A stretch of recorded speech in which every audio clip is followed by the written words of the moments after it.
Hi everybody and welcome to the next in my how-to series, and today we're going to take a look at changing the oil in your Caterham.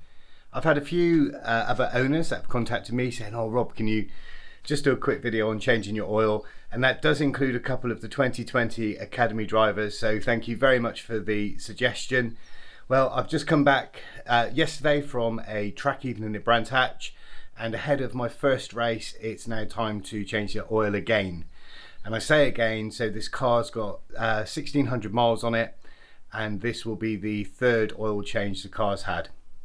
Caterham recommend changing your oil as a minimum every 1000 track miles. So it's said that every mile on track is worth 10 on the road. Whatever you can do in excess of that can only be a good thing. And for a relatively small amount, an oil and filter change can just make the world of difference to looking after your engine, especially on a track car. If it gets used hard, my view is you maintain it and you look after it as well as you can. So let's take a look at what you need for an oil change. Just a few items. I've got some gloves, my new filter, a 13mm socket for the Ford Sigma engine. We will use a torque wrench to put the sump plug back in, an oil filter remover, loads of different types about. I really like these from Sealy. I'll pop a link in the description below. I've got a funnel, a 5 litre tub of oil. So for the Ford Sigma it's 5W30, and the capacity of a Ford Sigma is 4 litres.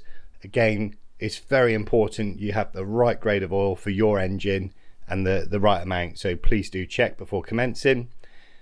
And a catch tank for the used engine oil. In preparation, the car is up on the axle stands, and what I'm going to do now is start the engine just to allow the oil to warm. We're not looking for super hot oil, really hot engine and exhausts here, just to warm the oil, and that's going to help it flow through and get and flush through all of the used engine oil.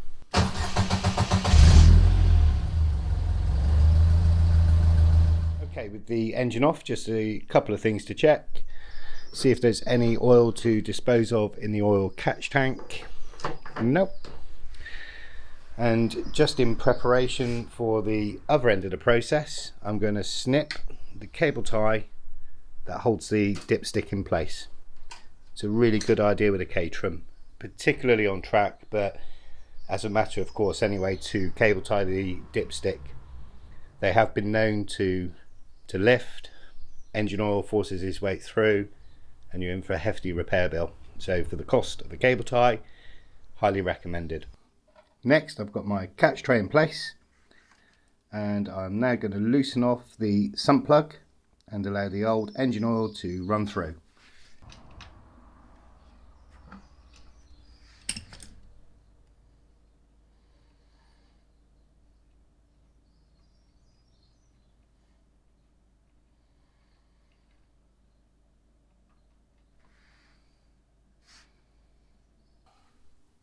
There we go. So with the engine oil drained, the next step may sound fairly simple, but I'm sure somebody will have missed this step, is to replace the sump plug. The torque setting for the Ford Sigma sump plug is 28 Newton meters.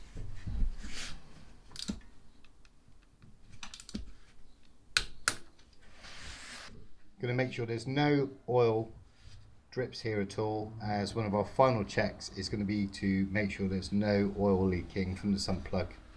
The next part of the job is the removal of the existing oil filter. I'm going to have my catch tank right underneath. The oil filter as a minimum is going to be still mostly full. Right, I've got my new filter here on the bench, so I'm going to give this a fill. And then take a small amount of oil, just get that around the new sill, and then we're going to go ahead and refit it to the car. Apologies, that was difficult to get a shot of exactly where to locate the filter. However, I'm sure you will have found the old one, you will find your way to fit the new one. The important point there was the filter needs to be hand tight. Now it's time for our brand new oil, so we're going to remove the oil cap.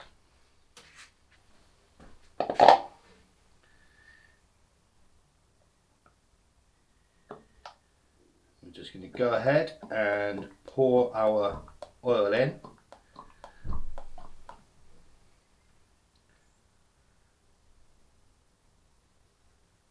I'm going to start by putting 3 litres in, see where my levels are at.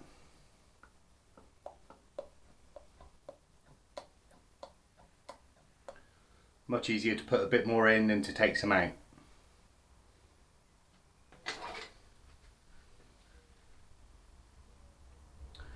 Okay, so I can see it's on the mark. What I'm going to do now is leave it for a nice few minutes, allow all of the oil to drain down into the sump, and then check it again before I go adding any more oil.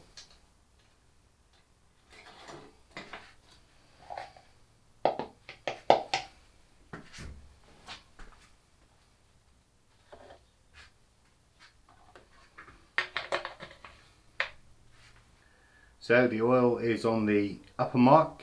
I'm happy with that.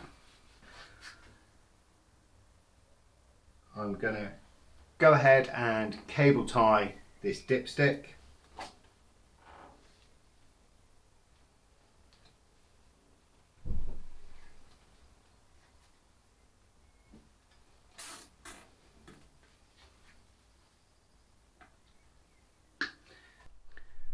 So just to finish up here, I'm going to check around the sump plug and around the filter just to make sure there's no drips or leaks and make sure they're seated correctly. But that's the oil change done, straightforward, hey? So until next time, please do like and subscribe. And if you've got any suggestions for how-to videos, please do get in touch. I'll do my very best to see what we can do, just like this how-to video for the oil change. So take care, and I'll see you really soon.